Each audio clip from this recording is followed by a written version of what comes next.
नमस्कार साथियों, आज हम जानेंगे निर्वाचन आयोग, भारत का निर्वाचन आयोग अर्थात इलेक्शन कमीशन ऑफ इंडिया। साथियों, यूँ तो आप सब जानते हैं कि भारत एक लोकतांत्रिक देश है। भारत क्या है साथियों?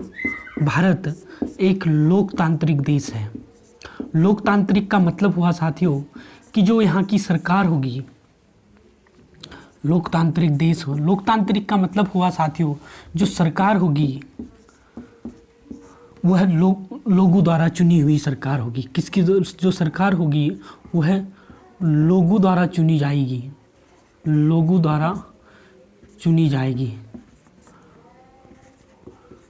लोगों द्वारा चुनी जाएगी और लोगों की सरकार होगी। किसकी सरकार होगी साथियों? लोगों द्वारा चुनी जाएगी और लोगों की ही सरकार होगी। और जो सरकार चलाएंगे वो भी कौन होंगे? लोगों की ही सरकार होगी। और सरकार किसके लिए कार्य करेगी? लोगों के लिए ही कार्य करेगी।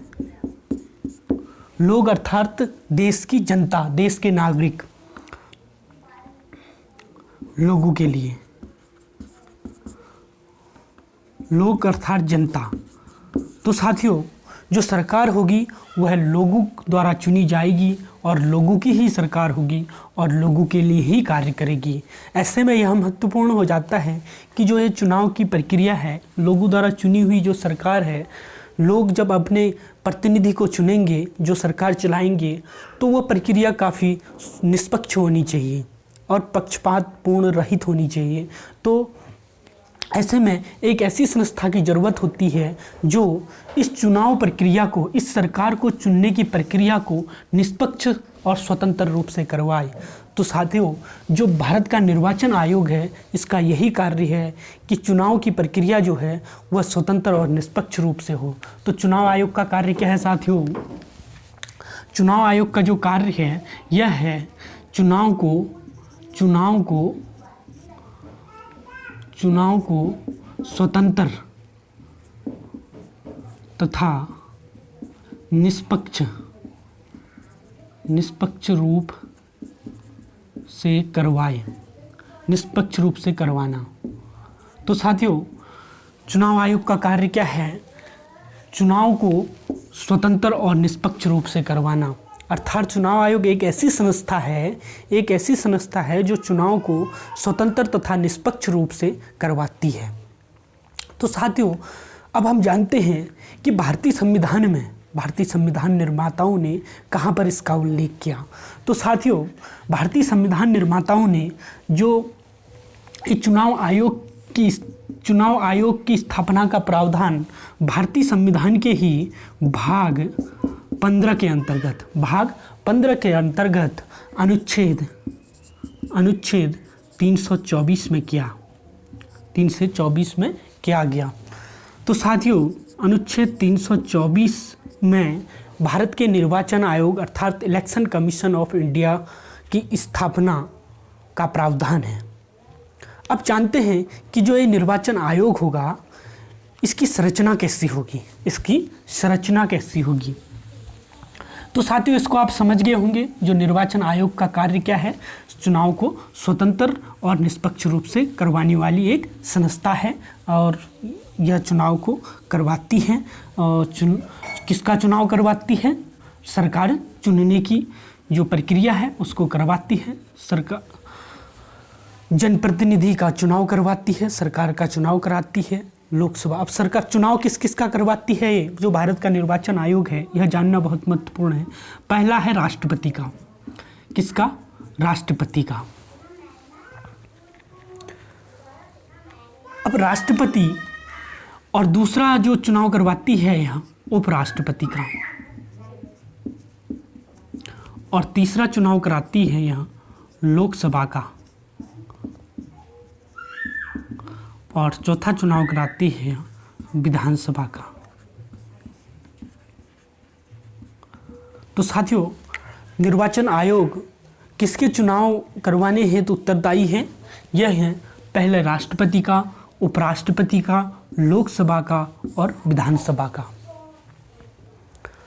तो चुनाव आयोग जो भारत का निर्वाचन आयोग है, इलेक्शन कमीशन ऑफ इंडिया है, वह राष्ट्रपति का चुनाव करवाता है, उपराष्ट्रपति का चुनाव करवाता है, लोकसभा का चुनाव करवाता है और विधानसभा का चुनाव करवाता है। 4 प्रकार के चुनाव यह भारत में करवाता है। तो साथियों, अब जानते हैं हम इसकी संरचना कैसी होगी। इसकी संरचना कैसी होगी? अब इसकी जो संरचना होगी, संरचना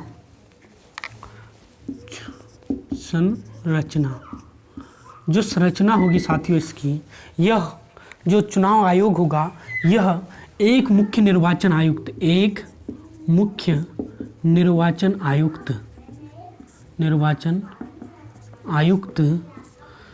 प्लस अन्य निर्वाचन आयुक्त। तो साथियों, जो चुनाव आयोग होगा वह एक मुख्य निर्वाचन आयुक्त के साथ अन्य निर्वाचन आयुक्तों के साथ मिलकर बनेगा। ये संविधान के अनुच्छेद 324 में प्रावधान है। तो साथियों, जो चुनाव वर्तमान में जो निर्वाचन आयोग है वह 3 सदस्यीय है। एक मुख्य निर्वाचन आयुक्त है और 2 अन्य निर्वाचन आयुक्त हैं। कुल मिलाकर जो निर्वाचन आयोग की संख्या है, सदस्य संख्या है, वह है 3। कितनी है साथियों? 3 वर्तमान में। लेकिन जो ये निर्वाचन आयोग की सदस्य संख्या 3 है, ये जब निर्वाचन आयोग का गठन हुआ, निर्वाचन आयोग की स्थापना हुई 1950 में। कब हुई? 1950 में। तब से लेकर अब तक ये 3 सदस्यीय नहीं था। पहले ये 1950 में जब इसकी स्थापना हुई तो ये 1 सदस्यीय था। कितना था? 1 सदस्यीय था। ध्यान से सुनना साथियों और नोट करते जाना। 1 सदस्यीय था। और ये प्रक्रिया कब तक चली? 1 सदस्यीय ये प्रक्रिया चली साथियों 1989 तक, 1989 तक चली। अब बात क्या आती है, 1989 में देश में इस पर विचार होता है कि जो वयस्क मताधिकार है उसकी आयु को कम किया जाए और अंतोदगत्ता सरकार जो होती है वह 61वां संविधान संशोधन लाती है। 61वां संविधान संशोधन लाती है। 61वां संविधान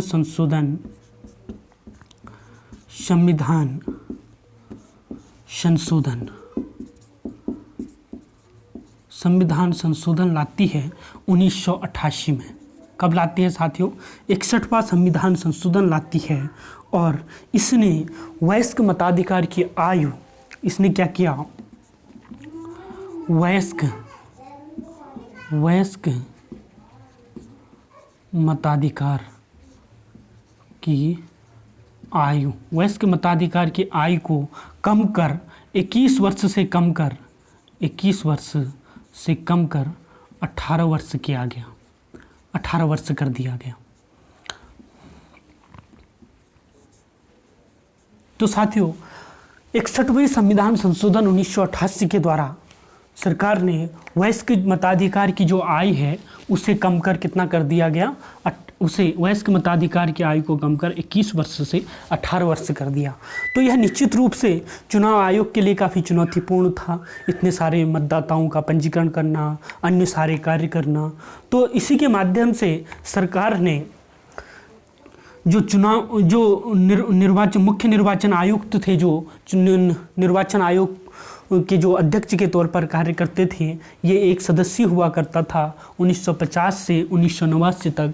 और जब 61वां संविधान संशोधन के माध्यम से 21 वर्ष से वयस्क मताधिकार की आयु 18 वर्ष की गई, तो इसे 16 अक्टूबर 1989 को चुनाव आयोग जो है वह बहुसदस्यीय कर दिया गया। क्या कर दिया गया साथियों? बहुसदस्यीय।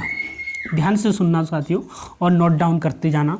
16 अक्टूबर 1989 से जो चुनाव आयोग हो गया वह बहुसदस्यीय बनाया गया। अब इसके सदस्यों की संख्या कितनी हो गई? 3। एक मुख्य निर्वाचन आयुक्त के साथ एक 1+2 अर्थात एक मुख्य निर्वाचन आयुक्त और 2 अन्य निर्वाचन आयुक्त। लेकिन ये प्रक्रिया लंबी नहीं चली और 1990 में पुनः इसमें बदलाव किया गया और यह पुनः एक सदस्यीय बना दिया गया, पुनः एक सदस्यीय बना दिया गया,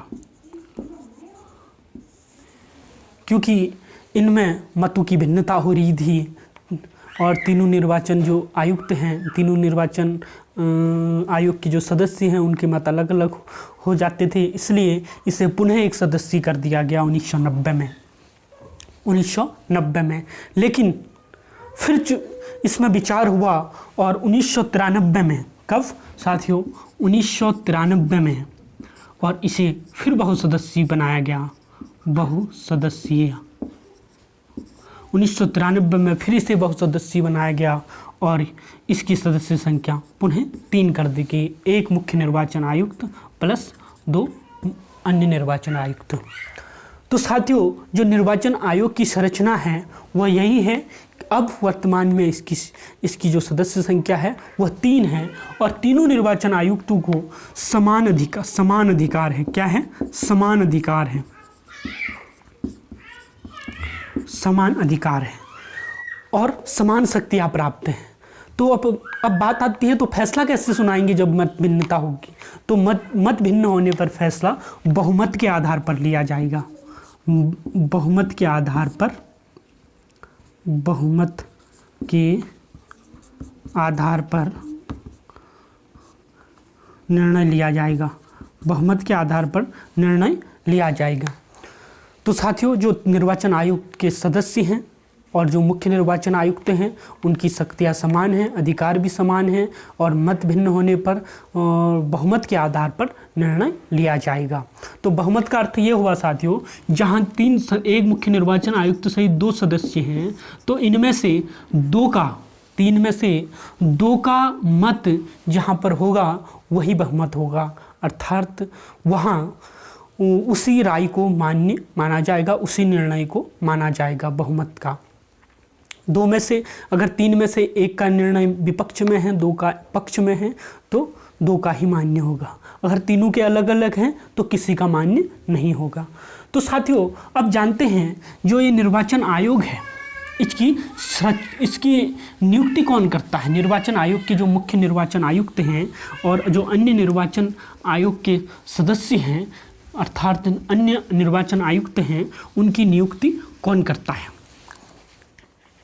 मुख्य निर्वाचन आयुक्त, मुख्य निर्वाचन आयुक्त, मुख्य निर्वाचन आयुक्त की जो नियुक्ति करेंगे साथियों, नियुक्ति कौन करेंगे? इनकी नियुक्ति करेंगे राष्ट्रपति। कौन करेंगे? राष्ट्रपति। मुख्य निर्वाचन आयुक्त की नियुक्ति राष्ट्रपति द्वारा की जाती है। किसके द्वारा की जाती है साथियों? राष्ट्रपति द्वारा की जाती है। लेकिन ध्यान रखिए साथियों, नियुक्ति तो राष्ट्रपति द्वारा की जाती है, लेकिन ये जो मुख्य निर्वाचन आयुक्त है ये राष्ट्रपति के प्रसाद पर्यंत पद धारण नहीं करते हैं। प्रसाद पर्यंत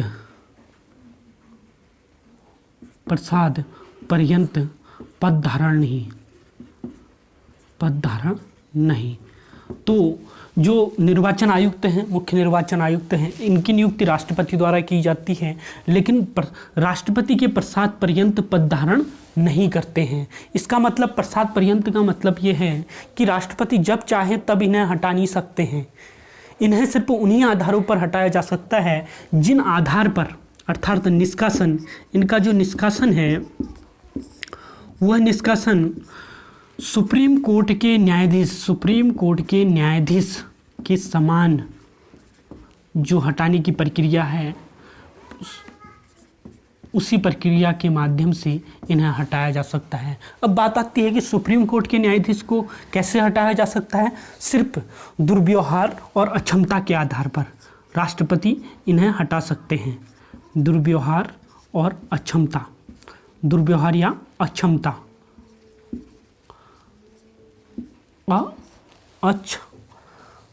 अक्षमता के आधार पर। अब ये दुर्व्यवहार और अक्षमता जब सिद्ध हो जाता है तो संसद के दोनों सदनों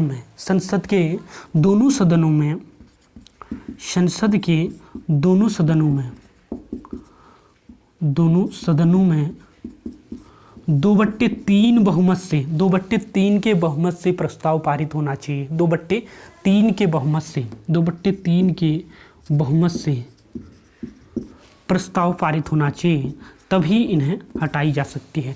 इसका मतलब ये है साथियों कि जो इनको हटाने की प्रक्रिया है, निष्कासन की जो प्रक्रिया है वो काफ़ी जटिल है, इसलिए कि इन्हें कार्यकाल की सुरक्षा प्रदान की गई है। इन्हें कार्यकाल की सुरक्षा प्रदान की है किन्हें? मुख्य निर्वाचन आयुक्त को।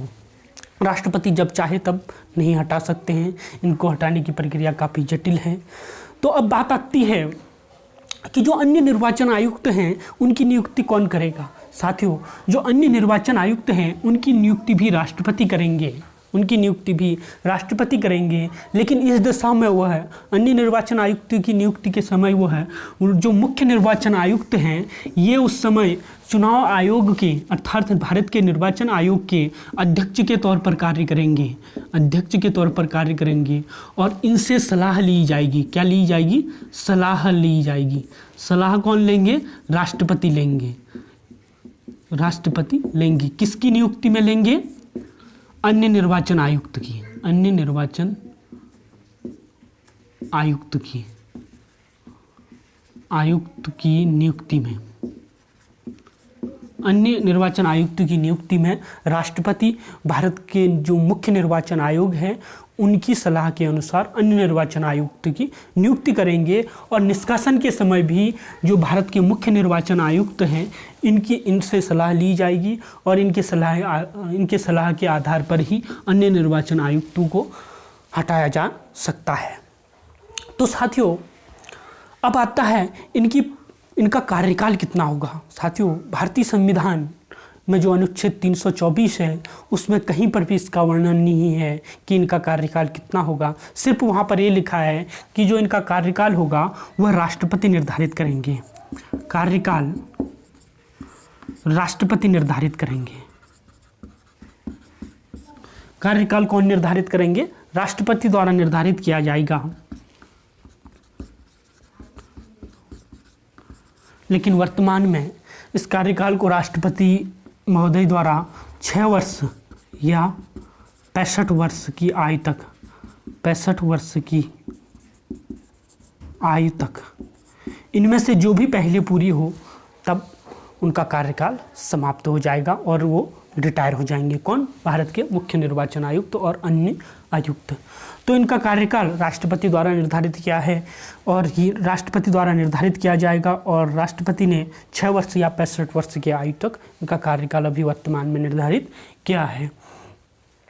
अब साथियों, जानते हैं इनको वेतन भत्ते क्या मिलते हैं। तो साथियों, इनका जो वेतन भत्ता है अर्थात वेतन भत्ता भी राष्ट्रपति द्वारा ही निर्धारित किया जाएगा। वेतन भत्ता किसके द्वारा निर्धारित किया जाएगा? राष्ट्रपति द्वारा निर्धारित किया जाएगा। वेतन किसके द्वारा? राष्ट्रपति द्वारा निर्धारित किया जाएगा, राष्ट्रपति द्वारा निर्धारित, राष्ट्रपति द्वारा निर्धारित किया जाएगा। और तीनों को समान वेतन मिलेगा। कितना वेतन मिलेगा? समान वेतन मिलेगा, समान वेतन मिलेगा। और शक्तियाँ मैंने बता दिया है, शक्तियाँ और अधिकार तीनों के समान होंगे। शक्तियाँ व अधिकार, शक्तियाँ व कार्य लिख देते हैं, कार्य जो होंगे तीनों के समान होंगे, समान, तीनों के समान, तीनों को। तो साथियों, आप समझ गए होंगे जो भारत का निर्वाचन आयोग है उनके जो सदस्य हैं अर्थात 3 हैं उनकी सदस्य संख्या, 1 मुख्य निर्वाचन आयुक्त और 2 अन्य आयुक्त, तीनों को समान वेतन मिलता है, समान भत्ते मिलते हैं, समान कार्य हैं, समान अधिकार है। जो फैसला लिया जाएगा वो बहुमत के आधार पर लिया जाएगा। तो अब जानते हैं जब इनके पास इतनी सारी चुनौतियां हैं चुनाव करवाने की, तो इनको कुछ स्वतंत्रता भी दी गई होंगी भारतीय संविधान में। हाँ साथियों, भारतीय संविधान निर्माताओं ने इनकी स्वतंत्रता भी सुनिश्चित की है। स्वतंत्रता क्या है साथियों? इनको एक तो पदावधि की स्वतंत्रता है, क्योंकि इनकी जो नियुक्ति है वो राष्ट्रपति द्वारा तो की जाती है, और लेकिन इनको जो हटाने की प्रक्रिया है वह काफ़ी जटिल है। हटाया राष्ट्रपति द्वारा ही जाएगा, लेकिन काफ़ी जटिल है। उनको उन्हीं आधारों पर हटाया जा सकता है जिन आधारों पर सुप्रीम कोर्ट के न्यायाधीश को हटाया जाता है। तो पदावधि की सुरक्षा है, अर्थात कार्यकाल की सुरक्षा। पदावधि का जगह हम कार्यकाल लिख सकते हैं, कार्यकाल थोड़ा सरल शब्द है। तो कार्यकाल की सुरक्षा है, कार्यकाल की सुरक्षा प्रदान की गई है। अगला जो है, इन्हें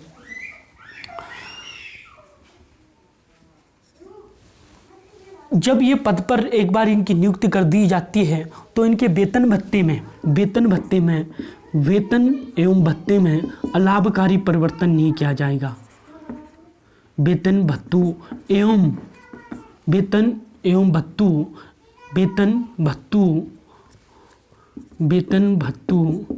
एवं सेवा शर्तों में अलाभकारी परिवर्तन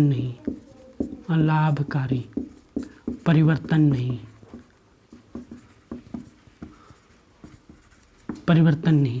तो साथियों, इनको स्वतंत्रता किस चीज़ की है? एक तो कार्यकाल की है, कार्यकाल की सुरक्षा प्रदान की गई है।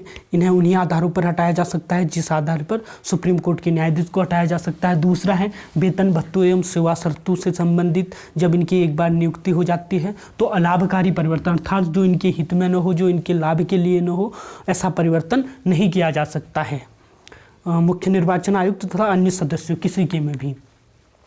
तो ये तो इनको स्वतंत्रता मिली हुई है साथियों। और अब जानते हैं हम इनके कार्य और शक्तियाँ क्या क्या हैं।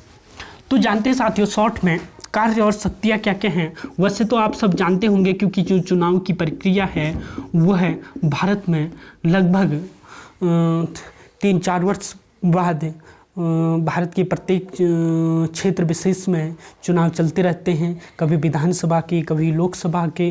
तो हमें ये सब इन सब चीज़ों से हम वाकिफ़ होते हैं, लेकिन फिर भी हम जानते हैं इनके कार्य एवं शक्तियों के बारे में, जो कि परीक्षा की दृष्टि से भी काफ़ी महत्वपूर्ण हैं और इन्हें परीक्षा में भी पूछा जाता है। चुनाव आयोग के कार्य जो लोग परीक्षा की तैयारी कर रहे हैं वो कॉपी और पेन पकड़ के नोट डाउन करते जाइए साथियों। तो पहला जो कार्य है इनका, निर्वाचन क्षेत्रों का सीमांकन। निर्वाचन क्षेत्रों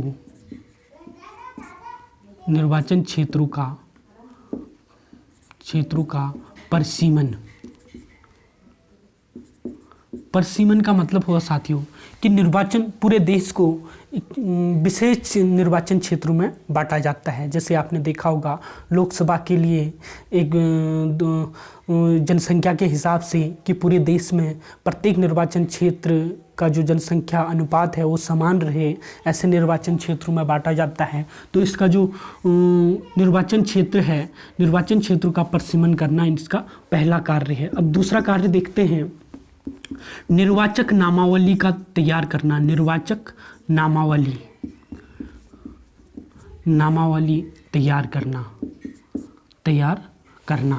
निर्वाचक नामावली तैयार करना। निर्वाचक नामावली एक ऐसी नामावली का मतलब होता है नाम, जिसमें एक ऐसी नामावली जिसमें उस देश के नागरिकों का नाम हो, निर्वाचन हेतु उस देश के नागरिकों का नाम हो, उसी को निर्वाचक नामावली कहता है। निर्वाचक का मतलब होता है चुनाव। निर्वाचन का मतलब होता है चुनाव। निर्वाचक नामावली जो होगी उसको तैयार करना किसका कार्य है? चुनाव आयोग का। और इसमें देश के ऐसे नागरिकों का नाम होता है जो 18 वर्ष से ऊपर के हो, जिन्हें वोट देने का अधिकार हो। तो निर्वाचक नामावली का तैयार करना। तीसरा इसका कार्य है योग्य मतदाताओं का पंजीकरण। योग्य मतदाता, क्योंकि किसी भी चुनाव से पहले योग्य मतदाताओं का पंजीकरण किया जाता है। योग्य मतदाताओं का पंजीकरण करना। और चौथा है इसका कार्य इम्पोर्टेंट कार्य तो बहुत सारे हैं, लेकिन हम इम्पोर्टेंट कार्य ही, महत्वपूर्ण कार्य को ही यहाँ पर चर्चा करेंगे। वैसे आप सब जानते हो चुनाव आयोग के कार्य क्या हैं। योग्य मतदाता निर्वाचक नामावली तैयार करना, योग्य मतदाताओं का पंजीकरण करना और चुनाव चिन्ह आवंटित करना। और 5वां है दलों को मान्यता देना। अर्थात मान्यता का अर्थ ये हुआ साथियों कि कौन दल राष्ट्रीय होगा, कौन दल राज्य स्तरीय होगा या कौन क्षेत्रीय होगा। उनके प्रदर्शन के आधार पर राष्ट्रीय, राज्य स्तरीय या क्षेत्रीय दलों में उनका विभाजन किया जाता है। और दलों को मान्यता देना एवं उनका पंजीकरण करना। दलों का भी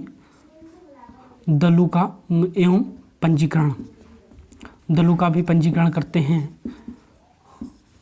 और जो अगला कार्य है इसका साथियों यह है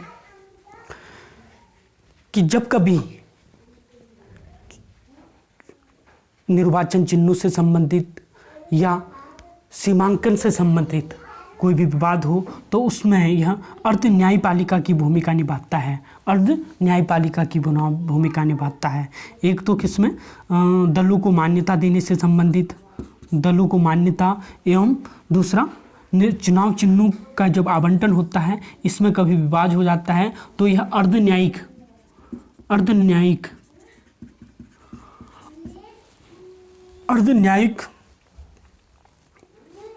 आयोग की तरह कार्य करता है।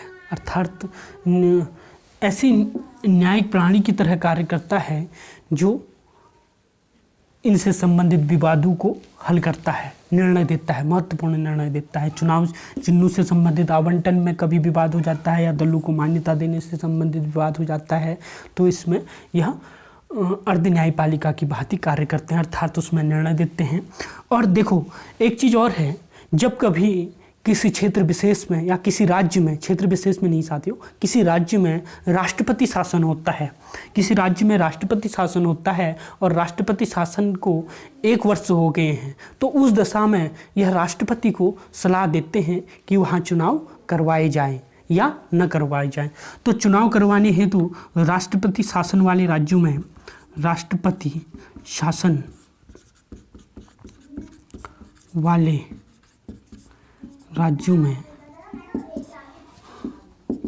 चुनाव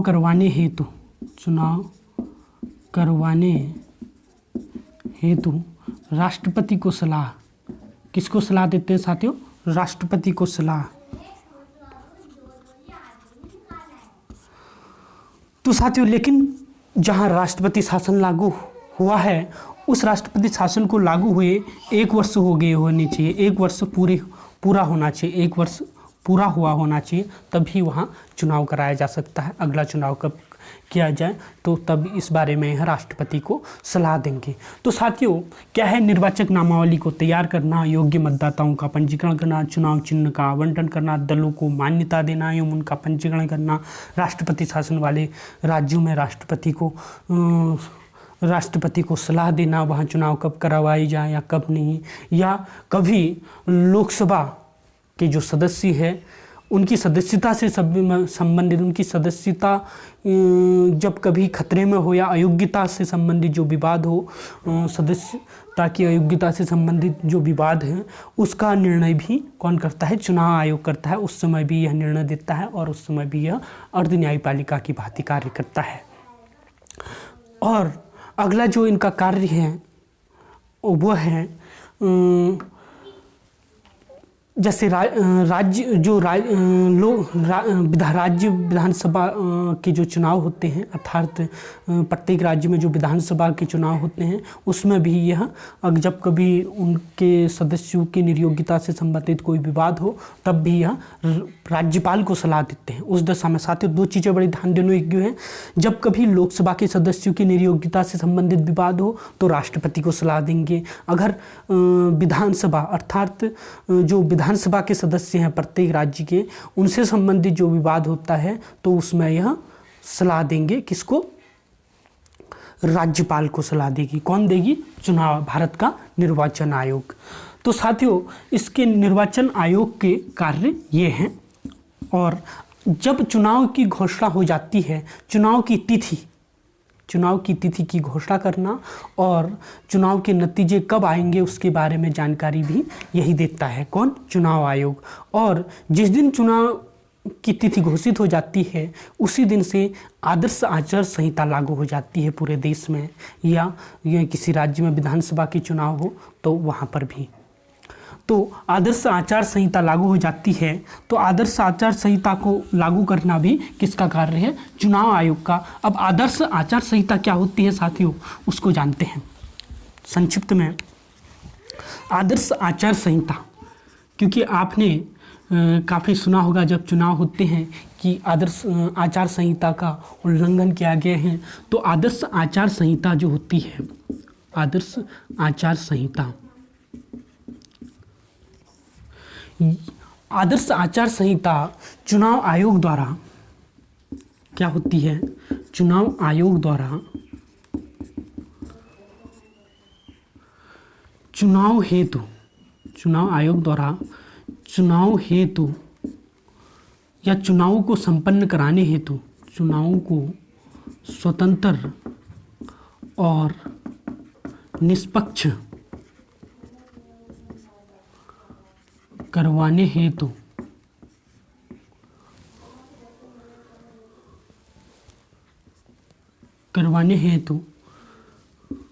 जो नियम और विनियम बनाए जाते हैं, नियम और विनियम बनाए जाते हैं, नियम और विनियम निर्धारित करना,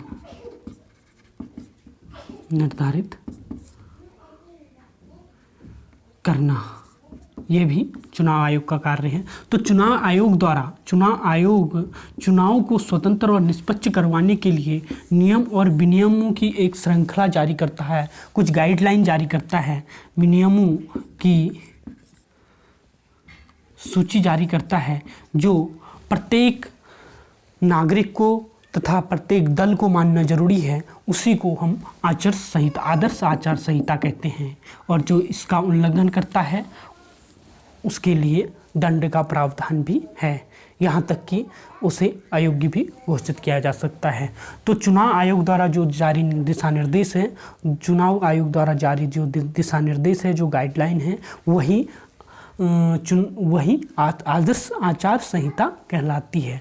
आदर्श आचार संहिता कहलाती है। चुनाव आयोग द्वारा चुनाव को स्वतंत्र और निष्पक्ष रूप से करवाने हेतु जो नियम विनियमों की सूची बनाई जाती है, या जो दिशा निर्देश दिए जाते हैं, या दिशा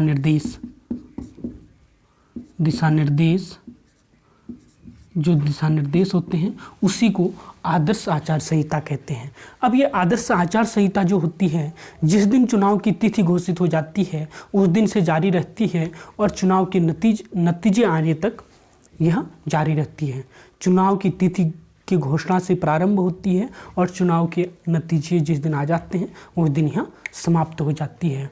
और अब आदर्श आचार संहिता में कुछ कार्य नहीं करने पड़ते हैं। सरकार किसी योजना या परियोजना का शिलान्यास नहीं कर सकती है, उसको लोकार्पण नहीं कर सकती है, और अन्य कार्य जो किसी दल के पक्ष में हो, अर्थात जो चुनाव की प्रक्रिया को बाधा पहुंचा रहे हो या चुनाव की जो दिशा निर्देश है गाइडलाइनों के मुताबिक न हो, ऐसी प्रक्रियाओं पर रोक होती है। और या जो सरकार सत्ता में है वह ऐसी कोई घोषणा नहीं कर सकती है जिससे कि लोग उनके पक्ष में, घोषणा का मतलब ये हुआ साथियों कि जिससे कि लोग प्रभावित हो और जनता उसके पक्ष में आ जाए, ऐसी घोषणा या ऐसा कार्य नहीं कर सकती है जो जिससे कि जनता लुभाए उनकी ओर।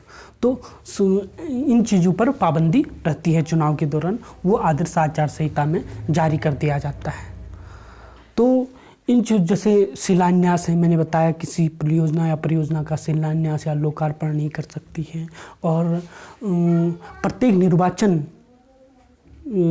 हेतु जो मतदाता होते हैं और उनके लिए उनकी सुविधा के लिए मतदान केंद्रों का निर्धारण भी करती है। और तथा जो हमारे प्रत्याशी होती है उनके लिए जो धन खर्च करना है उसका निर्धारण भी करते हैं। धन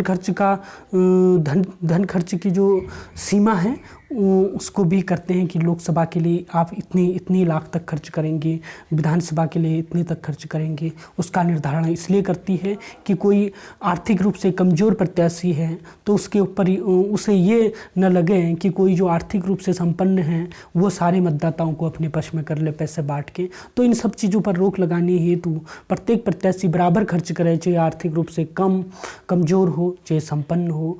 तो यही चुनाव की जो प्रक्रिया है इसी को सुनिश्चित करता है कौन? चुनाव आयोग। स्वतंत्र और निष्पक्ष चुनाव करवाने के लिए जो भी दिशा निर्देश जारी करने होंगे वो निर्वाचन आयोग करेगा। तो साथियों, अब जानते हैं हम कि जो निर्वाचन आयोग के बारे में भारतीय संविधान के अनुच्छेद 324 में बताया गया है उसके बारे में अभी तक हमने जाना। तो 324 में तो चुनाव आयोग से संबंधित ही है, आप समझ लें। अनुच्छेद जो 324 है वह चुनाव आयोग की स्थापना से संबंधित है, उनकी संरचना और कार्य और शक्तियों के बारे में है। तो 324 तो बता दिया मैंने। आप जानते हैं क्योंकि भारतीय संविधान का जो भाग 15 है, भाग 15 जो है यह निर्वाचन से संबंधित है। इसमें जो कुल अनुच्छेद हैं यह हैं 324 से लेकर 329 तक। कितने हैं साथियों? 324 से लेकर 329 तक। और हम सभी अनुच्छेदों का शॉर्ट रूप से जानते हैं क्या क्या उपबंध दिए गए हैं इन अनुच्छेदों में। तो 324 में तो मैंने बताया साथियों कि भारत के निर्वाचन आयोग की स्थापना, उसकी संरचना, कार्य और शक्तियाँ जो अभी तक हमने पढ़ा उसके बारे में वर्णन है। अब जानते हैं हम 325 में क्या कहा गया है। तो साथियों, भारतीय संविधान के अनुच्छेद 325 में कहा गया है कि किसी भी व्यक्ति को, भारत के किसी भी नागरिक को धर्म, मूल वंश, जाति या लिंग या अन्य किसी आधार पर यदि उसकी आयु 18 वर्ष है या 18 वर्ष से अधिक है तो उसका नाम निर्वाचक नामावली में पंजीकृत होगा, उसे अपात्र घोषित नहीं किया जाएगा। तो यह जो अनुच्छेद 325 है यह भारत के नागरिक को भारत की निर्वाचक नामावली में सम्मिलित करने हेतु बताता है कि यह सरकार कोई ऐसा डिसीजन न ले जिससे कि भारत के नागरिक को ये न लगे कि हम अपने जो प्रतिनिधि हैं उनके चुनाव में भाग नहीं ले रहे हैं। तो जो भारत की जो सबसे महत्वपूर्ण चीज़ है लोकतंत्र की वह यह है कि जो भारत का प्रत्येक वयस्क नागरिक है जिसमें सोचने समझने की शक्ति है, जो सक्षम है कि मैं किसे चुन रहा हूँ, किसे अपना मत दूँ, तो ऐसे नागरिक को भारत की निर्वाचक नामावली में सम्मिलित करना जरूरी है। उसे किसी लिंग, जन्म, जाति या धर्म, मूल वंश के आधार पर भेदभाव नहीं किया जाएगा। तो 325 यही कहता है कि धर्म, मूल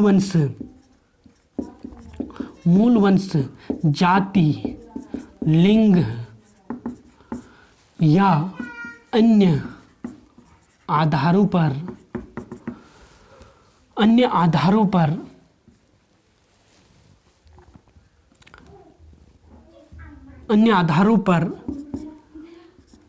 निर्वाचक नामावली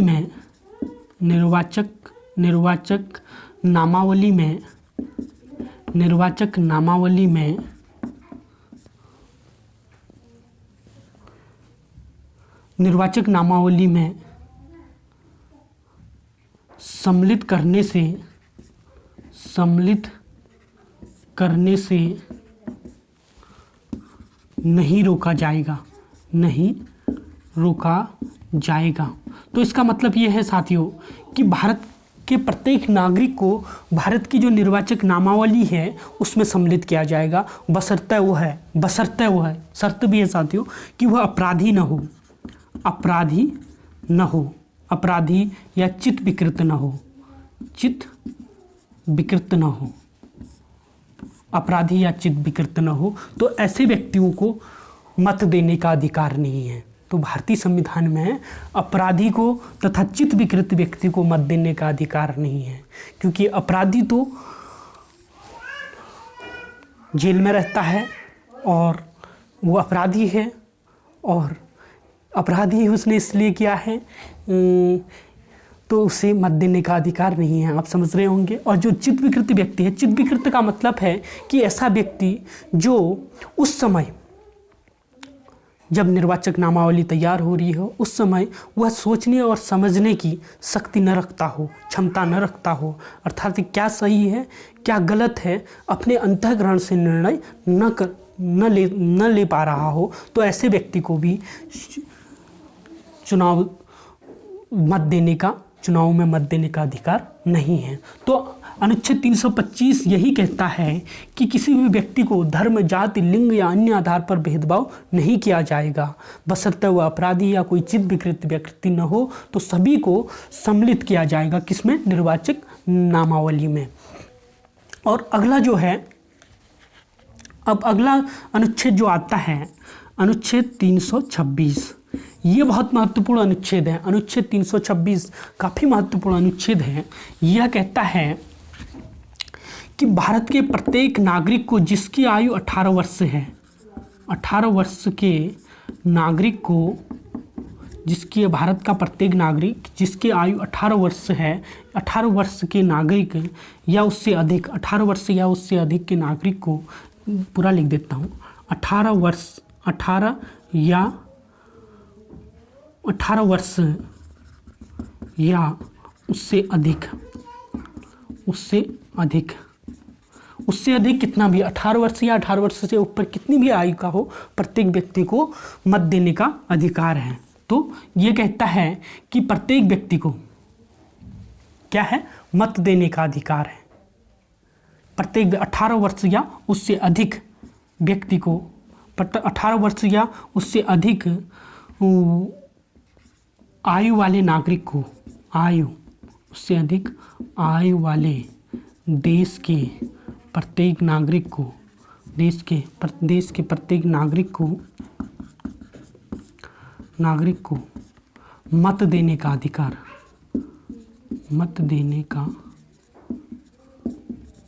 अधिकार।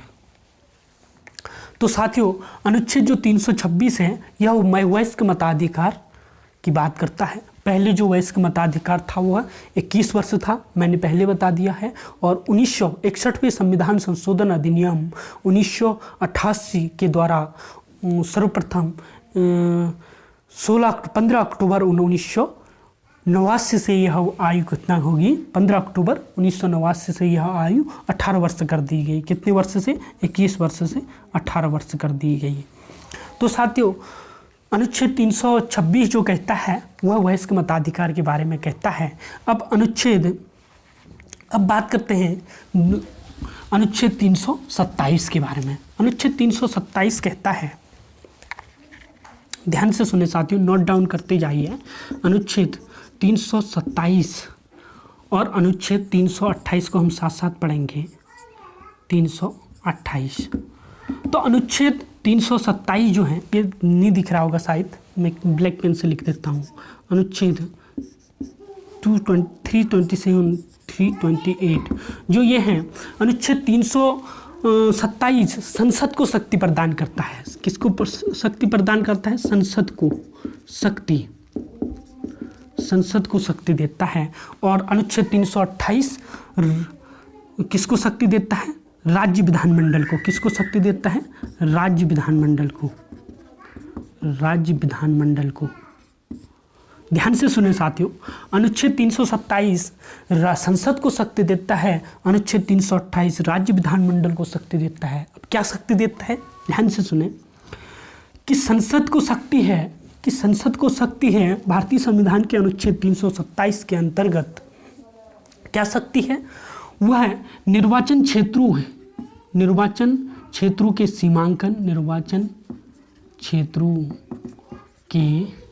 सीमांकन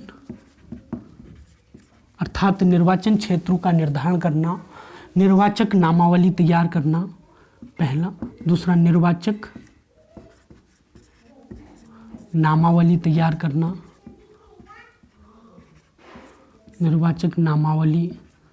तैयार करना, इससे संबंधित या अन्य निर्वाचन से संबंधित नियम या निर्वाचन से संबंधित अन्य नियम जो भी होंगे, इसमें निर्वाचन क्षेत्रों का सीमांकन, निर्वाचक नामावली तैयार करना, निर्वाचन क्षेत्रों से संबंधित जो अन्य नियम हैं इनसे संबंधित विधि बना सकती है। विधि बहुत महत्वपूर्ण है, विधि बना सकती है, विधि बना सकती है। कौन बना सकती है? संसद। निर्वाचन क्षेत्रों के सीमांकन से संबंधित, निर्वाचन नामावली तैयार करने से संबंधित या निर्वाचन से संबंधित जो अन्य विधि है कौन बना सकती है? संसद। अनुच्छेद 327 के अंतर्गत, ध्यान से सुने साथियों, अनुच्छेद 327 के अंतर्गत संसद को शक्ति है कि वह निर्वाचन क्षेत्रों का सीमांकन, निर्वाचन नामावली तैयार करना, निर्वाचन से संबंधित अन्य विधि बना सकती है। और इसमें अनुच्छेद 328 के अंतर्गत राज्य विधानमंडल को शक्ति है, राज्य विधानमंडल को शक्ति है कि वह चुनाव से संबंधित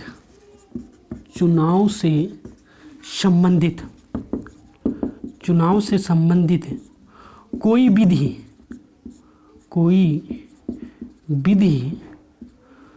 बना सकती है और जो विधि संसद ने न बनाई हो, जो चुनाव से संबंधित कोई विधि बना सकती है जो संसद द्वारा न बनाई गई हो, न बनाई गई हो, या किसी संसद द्वारा बनाई गई विधि को ओवरलैप न करती हो, संसद द्वारा बनाई गई विधि का अतिक्रमण न करती हो, संसद द्वारा बनाई विधि का अतिक्रमण नहीं।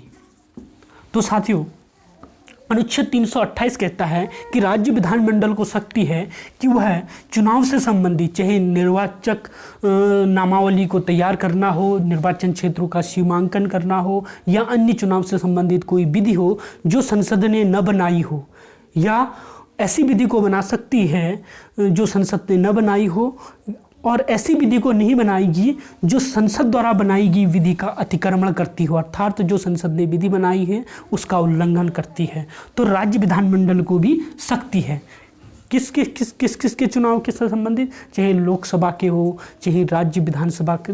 अब इसको तो जो अनुच्छेद 328 में है ये प्रत्येक राज्य के विधानमंडल को है, अपने जो राज्य जो विधानसभा की चुनाव है उससे संबंधित जो बदलाव करना होगा वो कर सकती है, बशर्ते वो विधि संसद द्वारा बनाई गई विधि का अतिक्रमण न करती हो। तो अनुच्छेद 327 और 328 को जाना हमने। अब जानते हैं लास्ट अनुच्छेद 329। साथियों, अनुच्छेद 329 ध्यान से सुनना। अनुच्छेद 329 कहता है कि निर्वाचन से संबंधित जो भी मामले होंगे उनमें न्यायालय हस्तक्षेप नहीं करेगा, अर्थात निर्वाचन संबंधी मामलों में न्यायालयों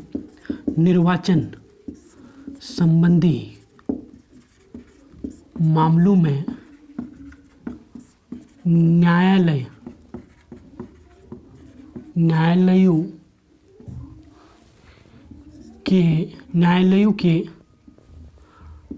हस्तक्षेप पर रोक या प्रतिबंध, अर्थात निर्वाचन संबंधी मामलों में न्यायालयों के हस्तक्षेप पर रोक है या प्रतिबंध है। अर्थात न्यायालय निर्वाचन संबंधी जो भी विवाद होंगे उसमें रोक नहीं लगाएगा और उस न्यायालय के हस्तक्षेप पर रोक है। तो अब इसमें क्या है साथियों, निर्वाचन से संबंधित जो भी विवाद होंगे, अर्थात अनुच्छेद 327 इसमें कहा गया है, अनुच्छेद 329 में कहा गया है, अनुच्छेद 327 निर्वाचन क्षेत्रों, 327 में क्या था साथियों, निर्वाचन क्षेत्रों का सीमांकन और निर्वाचक नामावली तैयार करना या निर्वाचन से संबंधित जो भी विधि सरकार बनाती है और इसमें है 328 में था, अनुच्छेद 328 में था, 328 में था राज्य विधानमंडल को जो शक्ति है उससे संबंधित कोई भी नियम अगर राज्य विधानमंडल बनाता है उसमें उस पर न्यायालय रोक नहीं लगाएगा, उस पर न्यायालय रोक नहीं लगाएगा, न्यायालय के हस्तक्षेप पर रोक लगाई गई है। अनुच्छेद 327 या 328 से संबंधित जो भी विधि बनाएगा संसद या राज्य विधानमंडल उन पर न्यायालय रोक नहीं लगाएगा और न्यायालय के हस्तक्षेप पर प्रतिबंध है। और लेकिन इसमें एक चीज़ और है साथियों, जब कोई चुनाव से संबंधित, निर्वाचन से संबंधित कोई ऐसा विवाद हो जाता है, मतदान से संबंधित या जो वोटिंग से संबंधित कोई ऐसा विवाद हो जाता है, उसमें वह व्यक्ति जो प्रभावित है, जिसके हित प्रभावित हो रहे हो, वह सरकार द्वारा प्राधिकृत किसी अधिकारी को अर्जी देकर न्यायालय जा सकता है। ध्यान से सुने साथियों, इसके अनुच्छेद 329 के सेकंड पार्ट में कहा गया है, अर्थ पहला पार्ट ये है और जो सेकंड पार्ट में बताया गया है कि जिसके हित प्रभावित हो रहे ऐसे प्रत्याशी को न्यायालय जाने का अधिकार है, बशर्ते उसे राज्य द्वारा या निर्वाचन आयोग द्वारा जो प्राधिकृत अधिकारी है उसको अर्जी देकर वह अधिकारी उन्हें अनुमति देगा और तब वह न्यायालय में जा सकते हैं। लेकिन इससे संबंधित अनुच्छेद 327 और 328 से संबंधित मामलों में न्यायालय हस्तक्षेप नहीं करेगा। तो साथियों, आज हमने जाना भारत का निर्वाचन आयोग अर्थात इलेक्शन कमीशन ऑफ इंडिया के बारे में। तो साथियों, आप वीडियो को 2-3 बार देखिए जिससे कि आपको निर्वाचन आयोग तथा निर्वाचन से संबंधित भारतीय संविधान के भाग 15 में अनुच्छेद 324 से लेकर 329 तक भली बात समझ सकें और संविधान को जान सकें। क्योंकि साथियों, मेरा मानना है कि नॉलेज इज पावर कहते हैं, नॉलेज इज पावर। और जो नॉलेज ऑफ लॉ जो है मेक्स यू एम्पावर, अर्थात ज्ञान शक्तिशाली है। नॉलेज इज पावर, ज्ञान सर्वशक्तिशाली है, लेकिन नॉलेज ऑफ लॉ और knowledge of constitution makes you empower. संविधान और कानून की जानकारी आपको शक्तिशाली बनाती है। तो थैंक यू, धन्यवाद।